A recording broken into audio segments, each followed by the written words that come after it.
Hi, this is Pamela-Samuel-Young. I'm the author of Anybody's Daughter, and I'm on Jerry-Royce Live.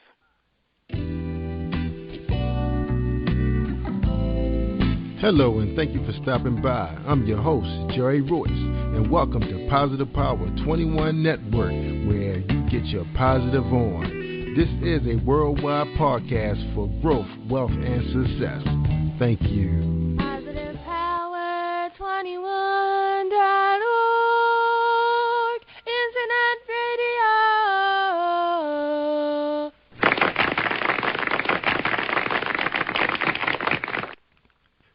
Thank you, everybody, for joining us, and welcome to Jerry-Royce Live on PositivePower21.org. I am the voice of Jerry-Royce, and when it's all positive, it's all power. That's Positive Power 21. And today's sponsors are the Resume Guy. And the Resume Guy is at career-image.com. So if you're having problems with that resume, because the resume is not getting you an interview, because you need the interview to get the job, call the Resume Guy at www.career-image.com. And also we want to say hello to the folks at REI Heritage Tours in Cambridge, Maryland, home of Harriet Tubman and the Underground Railroad. Call them at 1-800-522-TOUR to book your scenic driving tour with more than 30 sites related to the freedom seekers in the 1800s. Again, that's 1-800-522-TOUR. And again, pretty busy right now, so try to get them as soon as you can. All right, and we appreciate everybody holding on, and we want to thank everybody that was at Success Revolution Conference 2014 Business Expo in Columbia, Maryland, which was sponsored by Agnes Accutune. It was a wonderful occasion, and I want to thank everybody that was so nice to me. I want to say hi to Rita, Helen, and I forgot the other name that quick. But anyway, I want to thank all those people, those good folks there that looked out for me while I was there. All right. Sorry I couldn't forget all the names. It's been a long day. And also we did have a good time I didn't have a good time, but my dad said he had a great time at the Harriet Tubman Underground Railroad Conference, which was the 13th and the 14th. The presentation was recorded. It should be uploaded on YouTube, but I will let you know as soon as I get the information. And they said that the keynote speaker, Mr. Jeffrey 14 from Emmanuel College, did a wonderful job, and so did all the other presenters. All right, and thank you, everybody, for holding tight. So tonight, we have a very good friend from way back in the day when I was first doing podcasting. And I think we was just talking about her book, which was, I think, published back in 07 or 08, and she's still at it. She received the 2010 NAACP Image Awards, and she's still on the road. And let me read her bio. It says, when attorney and author Pamela-Samuel-Young isn't practicing law, you can usually find her penning her next legal thriller, described by one reviewer as a John Grisham with a sister's twist. She is the author of multiple legal thrillers. Pam has always abided by philosophy that you can create and change what you want to see. Fed up with never seeing women or people of color depicted as savvy, hotshot attorneys in legal thrillers she read, Pamela decided to create her own character. Despite demands of busy legal career, she accomplished her ambition goal by rising at 4 in the morning to write before work, dedicating her weekends to writing, and when spending her vacations time glued to her laptop for 10 or more hours a day. In the process, she discovered her passion. All right, ladies and gentlemen, welcome. Hi, Pamela Samuels. How you doing tonight? I'm great. Thanks for having me. All right, it's so wonderful to have you back again. I know it's been a long time, but I was like, I wonder what all these people were doing that I talked to back in 07, 08, 09, and I looked you up. There you were on YouTube showing people how to do their hair. I love your cut. It looks super on you. Like I said, you should be on television with that look. What's going on? I'm hanging in here, just trying to keep all my balls in the air. That's right. That's right. Now, see, you have a whole cluster of books to your name, and you're promoting a book currently. And yes, so how's it going for you? Anybody's Daughter, which is, I got to admit, my favorite and the best book I've written to date. I'm honored that it was honored by with an NAACP Image Award this year. That was very exciting to be the only self-published author among all those authors that I respect and admire, and to have won it was just icing on the cake. That's right. But, you know, I mean, do you really consider yourself to be self-published when you own your own publishing company? Self-published, independently published, you know, that's how people look at you. Because you know, so, you know, I'm doing it myself. As Victoria Krista Murray said, it's all self-publishing because you do everything yourself. So that's right. But, definitely, it's my publishing company, but right now it's all me. I do have an assistant who helps me out, but I'm keeping the balls in the air myself. That's right. So are you having a good time with anybody's daughters or the fans? Are they crying for more? Because I see your reviews, 617 reviews. That's a lot. That is what? I am pleased, and most of them are 4s and 5s, so that's even a greater blessing. And I'm amazed. Right. And what's even so better, the book is about the sexual exploitation of children is happening. Our children, meaning black and brown girls, are being trafficked in very high numbers, and people aren't aware of it. And I'm so honored that there's women in the book clubs that I'm connecting with. When they hear about it, they want to do something. I'm forming a nonprofit called BLAST, B-L-A-S-T, Book Lovers Against Sex Trafficking. And we're going to contribute, in some positive ways. So we're going to do more than just read about it. We're going to do something. When black women get together and they have a mission, nobody can stop them. That's right. Next couple of months, my nonprofit will be up and running, and we're going to try to help organizations that are out there by helping raise funds for them, mentor, donate, do whatever we can to help this tragedy that's impacting our girls. Amen. So you said the organization is called BLAST? BLAST.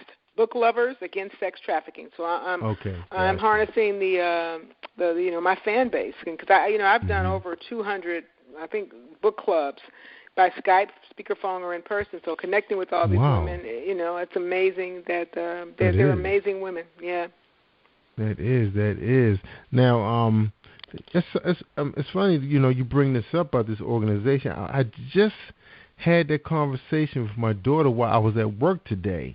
She was driving me up the wall. I called the house just to check on them because I know she wanted to go hang out with her girlfriend.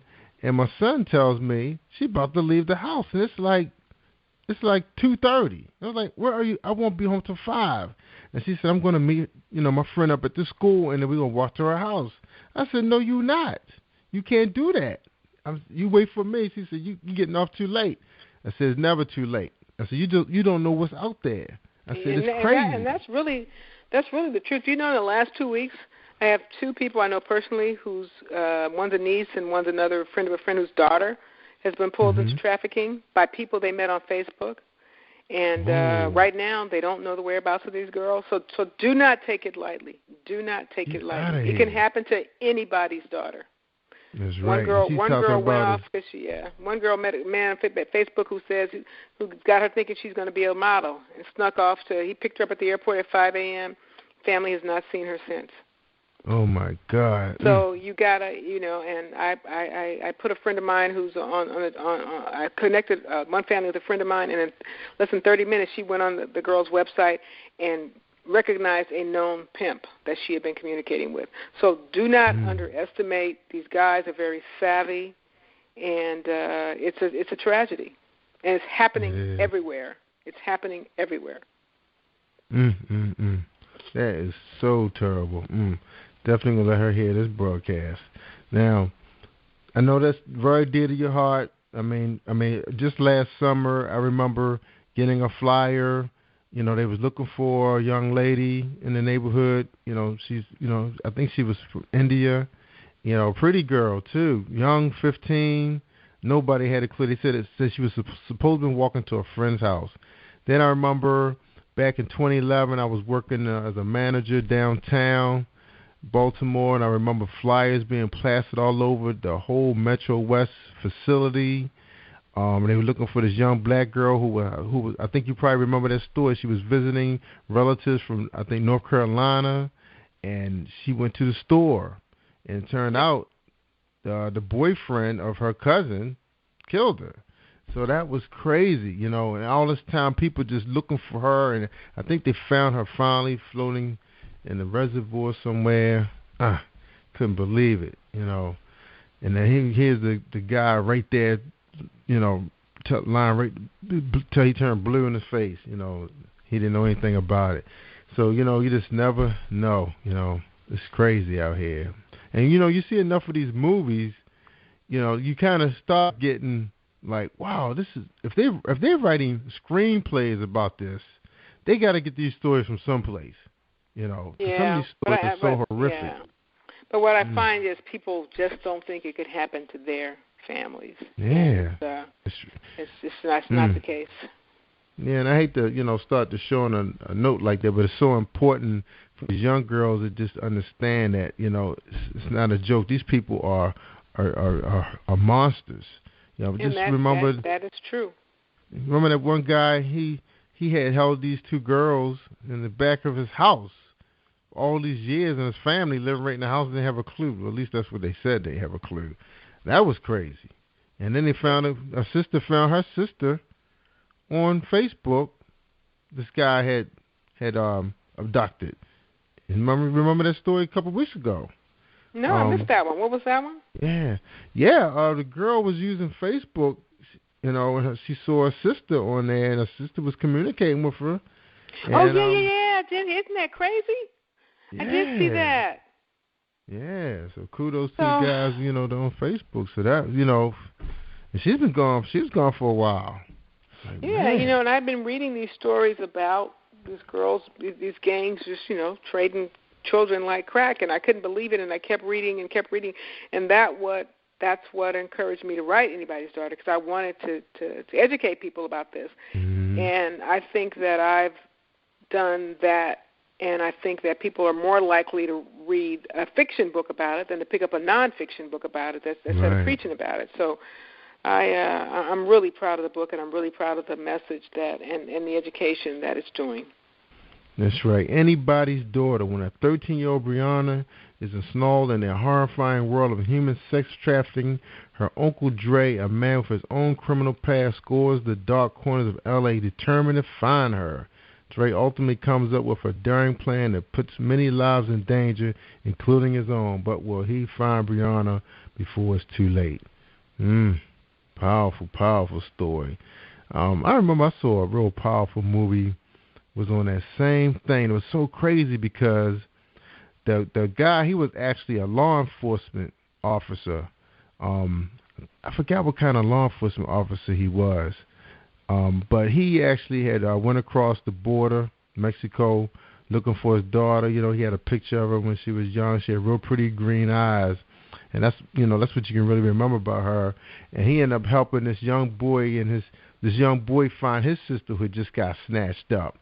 And during that journey, they ended up back to the United States, and turned out his daughter actually was a criminal. She was actually helping to keep the kids in a safe house until they was able to, get them sold. So she became part of the industry. Isn't that crazy? Wow. Like, wow, that was a crazy story. Yeah. So and he looked at her. So I really applaud you for telling your daughter, no, she can't go.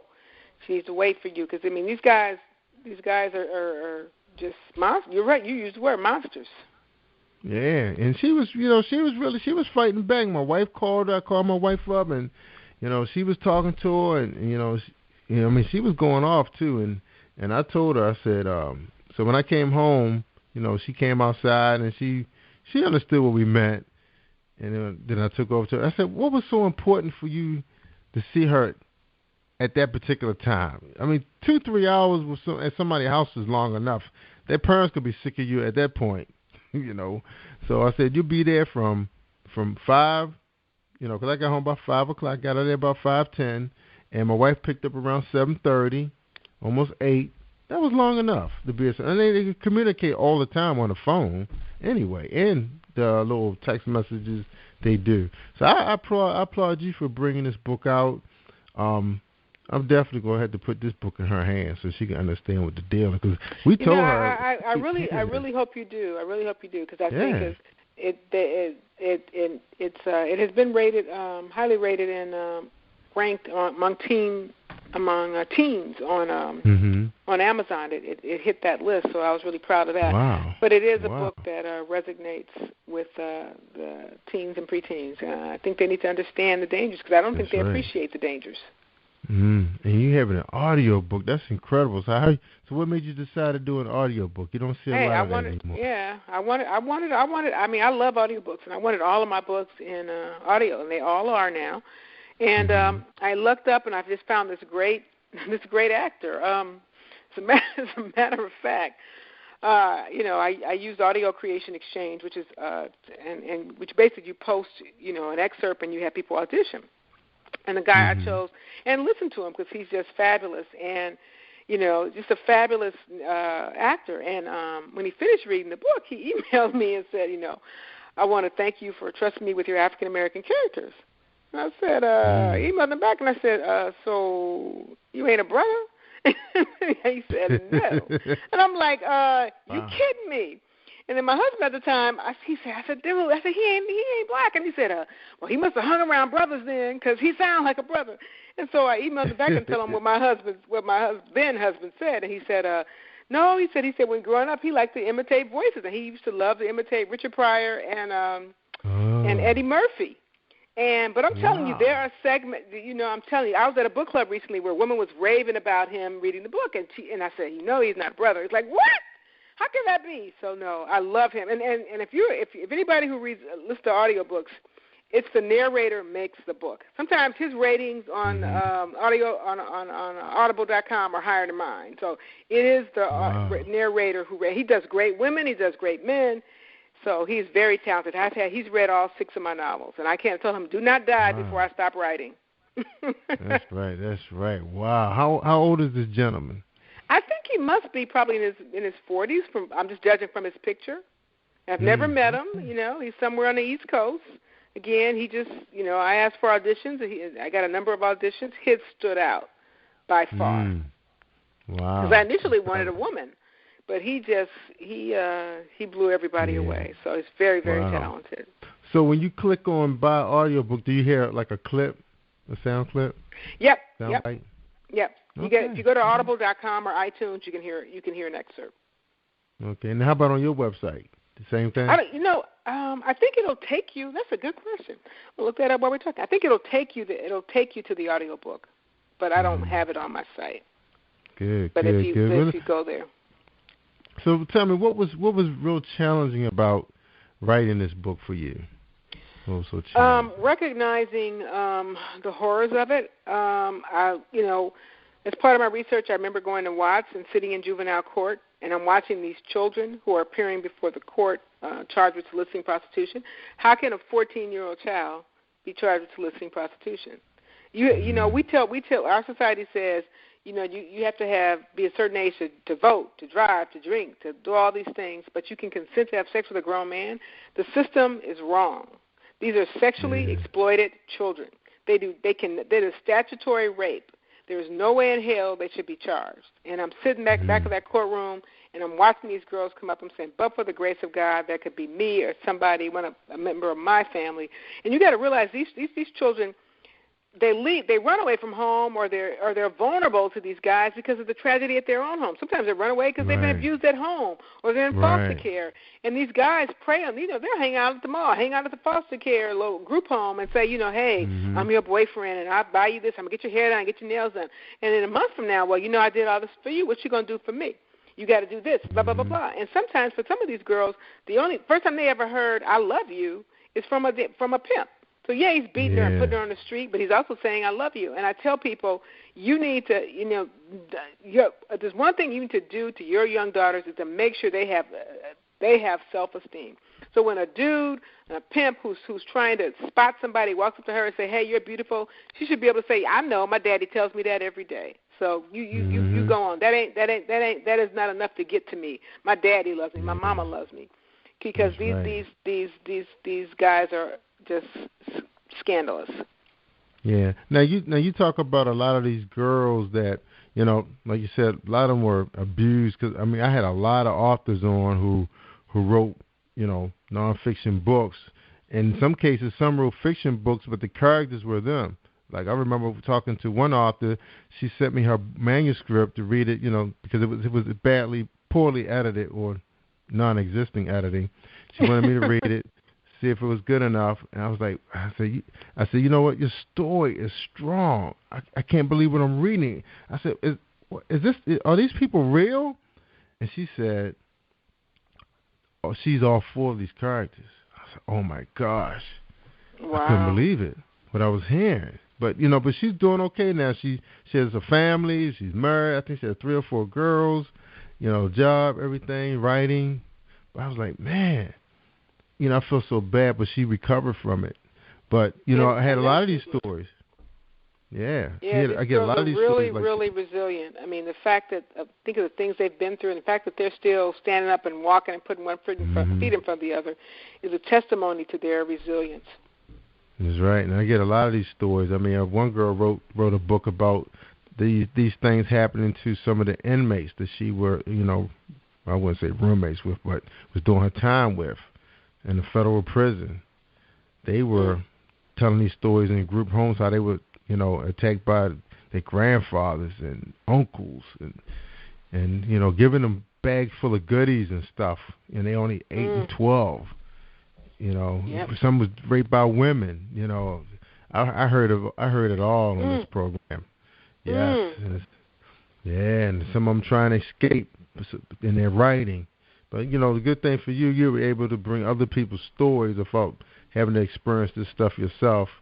But there's some people who have, and it's dark, like you said. But we have to bring, and what I was going to get at was, these people that you're writing about, a lot of them, you were meeting them in that area where they were in foster homes, group homes, whatever. But how about the young girls who are in these homes where everything is given to them, but they so spoiled that it's not enough, and they think you're holding them back, and they can't see life, and they can't see their boyfriend, so they run away. You said, they become runaways. That's happening too, because of one of the cases I said I personally know about. It's a young girl who had everything, and she thought she was going off to be a model. Some guys saying, "I'm gonna make you a model," and she's so naive, and she left with this guy, and left and went from California to Florida, and her family hasn't talked to her. So, wow, it's tragic. And I can see that easily happen too, because I know that was one of my buddies. His daughter and my daughter same age. I remember they was entertaining this idea. They want to be models. They on the internet pulling everybody from John Casablanca to Travis Winky and all these people on the East Coast. And I'm like, they said, we got to go to auditions. It's like, you're only 10. Oh, God. And they practicing walking. And I said, the most you could be is a prep model. Ain't nobody wants you to walk nowhere. So I entertained it. So I entertained Pamela. So I said, okay, I'll take you to the audition. But he did. I think he actually enrolled his daughter in the school. He went that far. After my daughter was so intimidated by all these people watching her on the catwalk, she didn't want to do it. So she changed her mind. And next thing it was, I want to be a dancer or a singer. And so you're like, okay, well, let's take some classes then in piano or whatever. So as a father, a parent, it's better for you to entertain it than allow someone else, just like you said, when that young girl getting on that plane. Somebody wasn't listening or paying attention to her. So it's tough. It's so tough. Oh. It's tough. But you got to realize, too, that our kids are not – these are children, and they're naive children. I mean, I think we had a little more savvy. I mean, we didn't grow up – we had a little bit more independence. We were latchkey kids and all those things.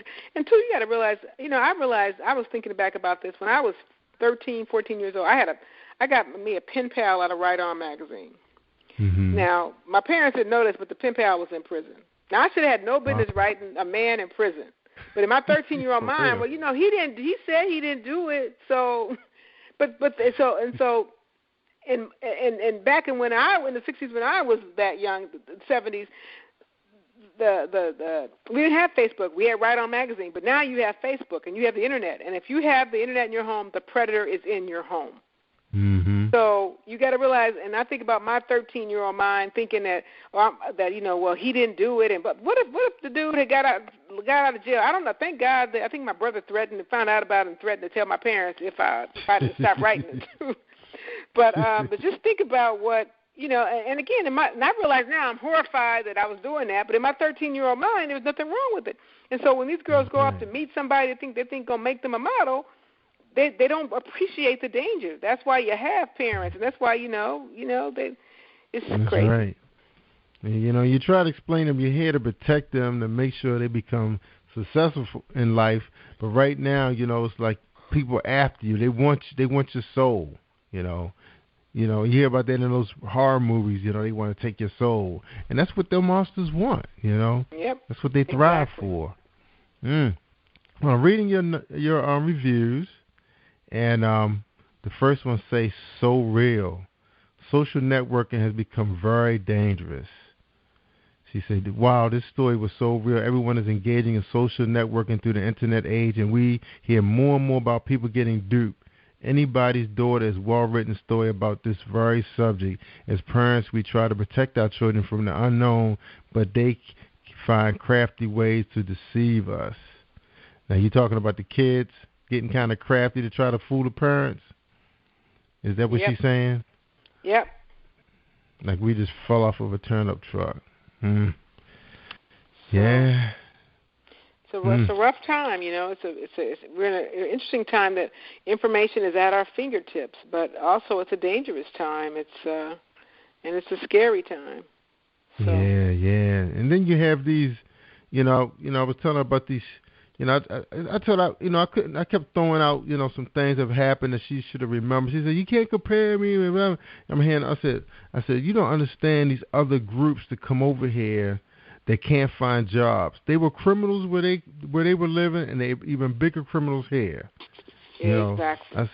I said, "Those are the ones you have to." I said, "That little taekwondo, they ain't gonna protect you from no grown man that can snap your neck." So it's like. You feel like you're talking to a doorknob that's just talking back to you.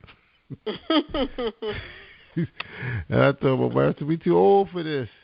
Because, I got my oldest son is 30, and then the baby boy is 11. But my two sons, they kind of have the same personalities. They real easygoing, But her, she just so full of life. And, she'll try everything once, and good at things, But it's like, gosh. Sound like she's got her daddy's streak of imagination and will. Yeah, I mean she's a smart one too. She's pretty much excels in everything she sets her mind to, and that's the scary part. Sometimes is when is these things going to get boring for her that other things start becoming interesting, and I think a lot of the parents that our daughters socialize, they look at the same thing. Their daughters the same way, and a lot of us the same age. We in our late 40s, early 50s. It's like we just want to lay on the beach and listen to a podcast, read a book, drink a margarita or something. Oh man, having kids late can be challenging. Yep. But look, this is one that has raised a lot of eyebrows. I'm looking at these reviews. I'm seeing words like powerful, compelling, real. This stuff got to stop. What can the law do? It really has moved people, and I think that. the NAA Image Award recognized that. I think it also made the list for the top 10 books for kids in the margin, and that's kids in foster care, at risk, homeless. Mm-hmm. That was an honor that it made that list as well. Mm-hmm. Now, the one person that gave you the 3 stars, what happened? What was the deal with them? Did they give you the 3 stars because they didn't rate high, or? I don't know. Come on, nobody rates everything highly, and I don't expect that. I think I got over 60-70% of my reviews are 4s and 5s. I think, and I think I have very few 3s and 4s. So I don't even dwell on that. So I don't know. Well, you got it in front of you. What did he say? She actually was giving you kudos in here. I don't understand why the 3 stars. Unless she considered 3 stars to be, good because it's more than 50%. I don't know. Nah, there are people who don't give anything highly, but you know what? Yeah. I mean, yeah, I don't know authors who will not read their reviews, and I'm like, what? No, I'm not that kind of. I'm curious about what people think, and because if they had all been 3 and 2s, then I got a problem, but they're not. Yeah, because she said you can't make this stuff up. She said this story is no exaggeration. Miss Young take no liberties with the truth. The excess of brutality and exploitation is not invented. She say, hey, she is there for you, but it's like, why the low stars? But some people don't grade high. It's just like you've been an A student all your life. You're gonna run across that one professor that just don't get them out that easy. Yeah, I'm looking at it now. So I have 617 reviews, and 586 are either 4s or 5s. You can't beat that. I'll take that any day. I have no problem with what I see there. So that is phenomenal. But the main things, you don't read through your book where it say, grammatical errors and this and that. I lost. That. Yeah, that's a good thing. You have a good quality book. The cover. I love the covers. I mean, the colors. It draws you to it. It's like, oh man, what's going on? Great, kudos to you. All right, now you have another book. Let's move into a positive area of the show. You have a book out called Kinky Corley, a natural hair resource guide. Natural hair resource guide. You know what? Just kind of life took me to that book. I had a perm. Hair started coming out. I was so distraught, and I basically went on YouTube and learned what I needed to do to take care of my own hair and began to appreciate my natural hair. I didn't know my natural hair curls.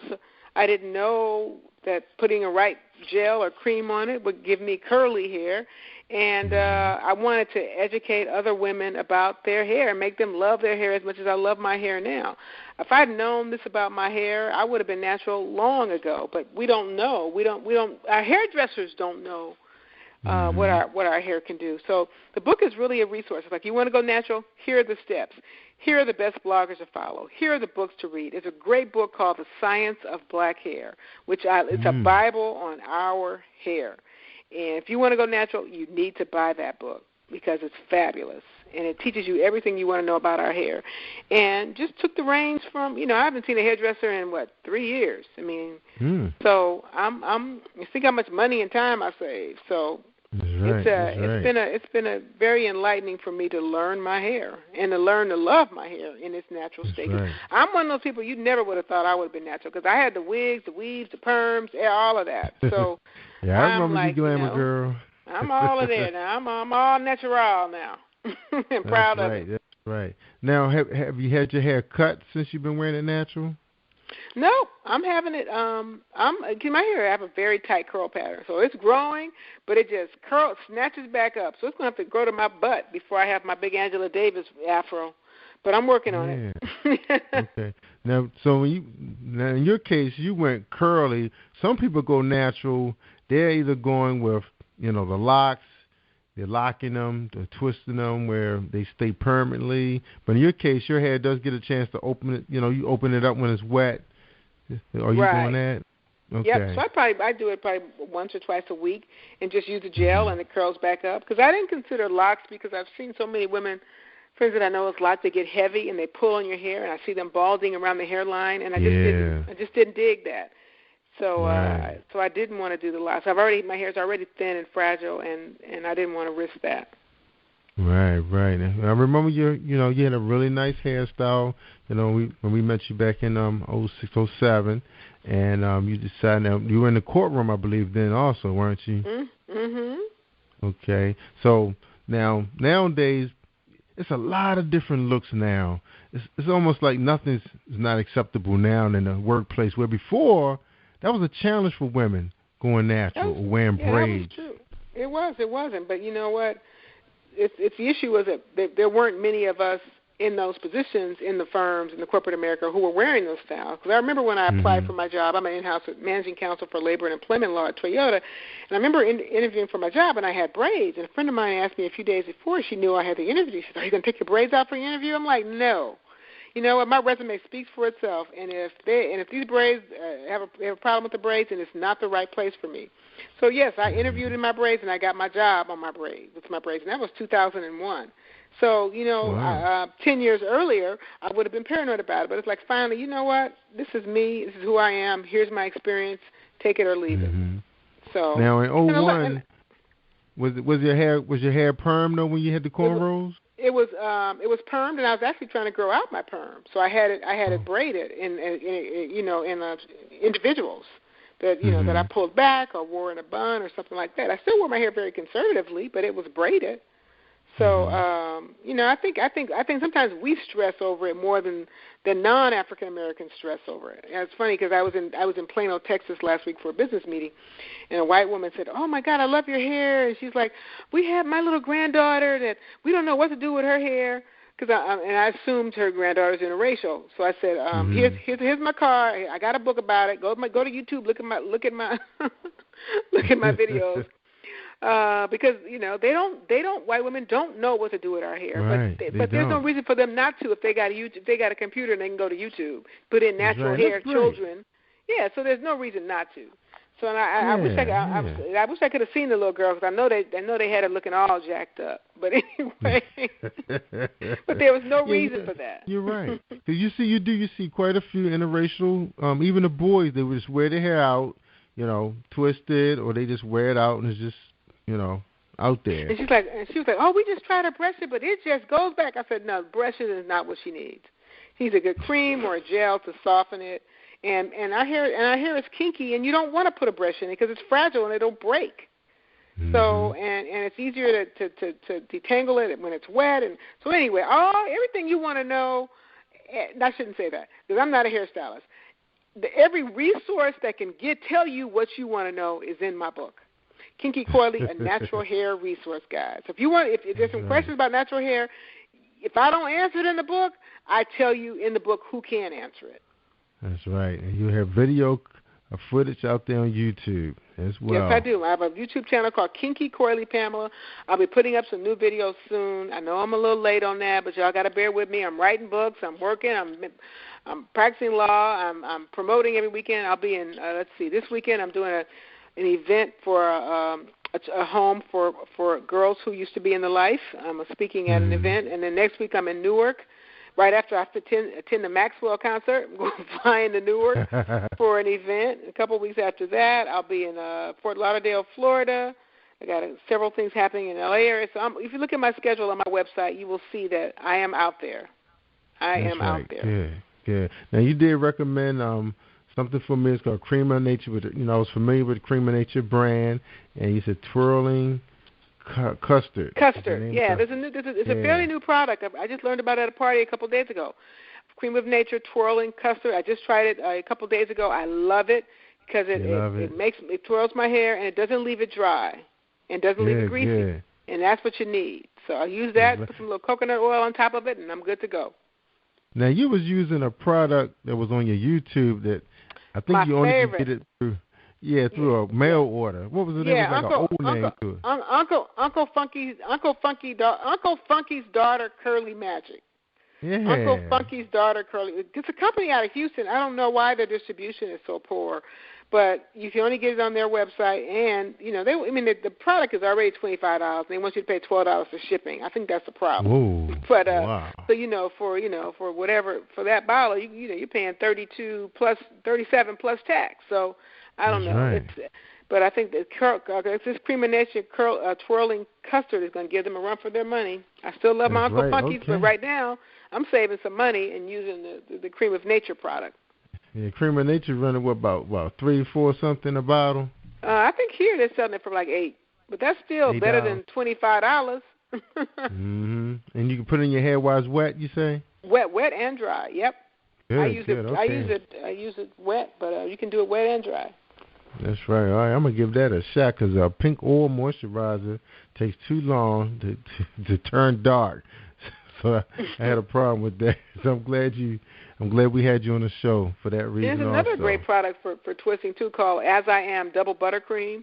It's also kind of expensive, but I love the As I Am products. As I Am Double Buttercream is another good product. All right, good. All right, now you're doing it all. Now you got Blast about to kick off soon.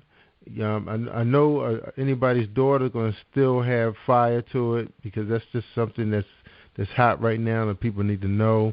And then your natural hair resource guy. So we know when you fully get retired and the writing thing is just going to take off. And I'm looking for a TV channel, a YouTube TV channel from you soon.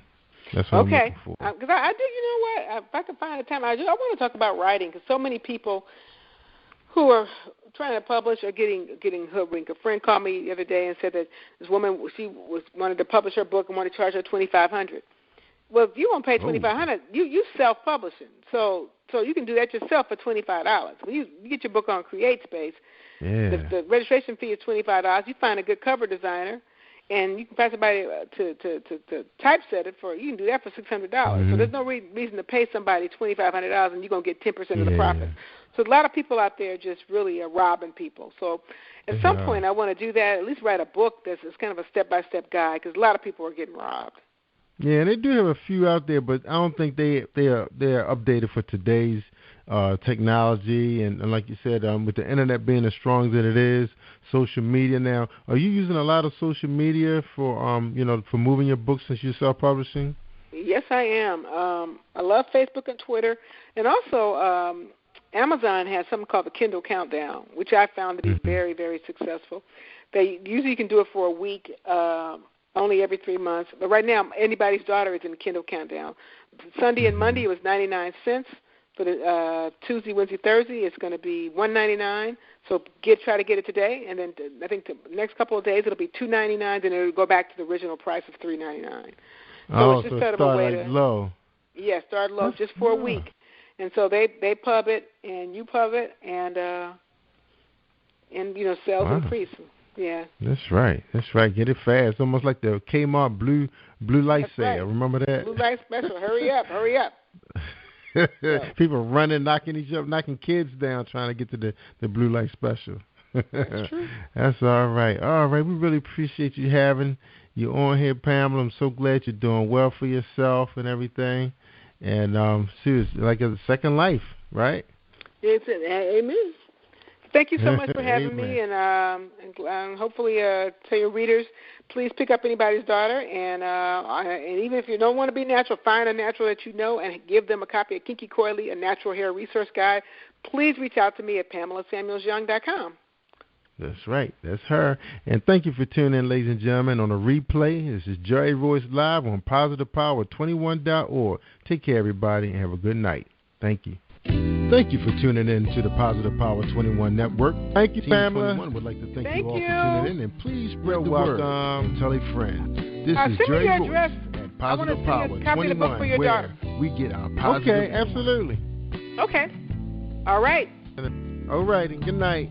Bye-bye. Bye-bye.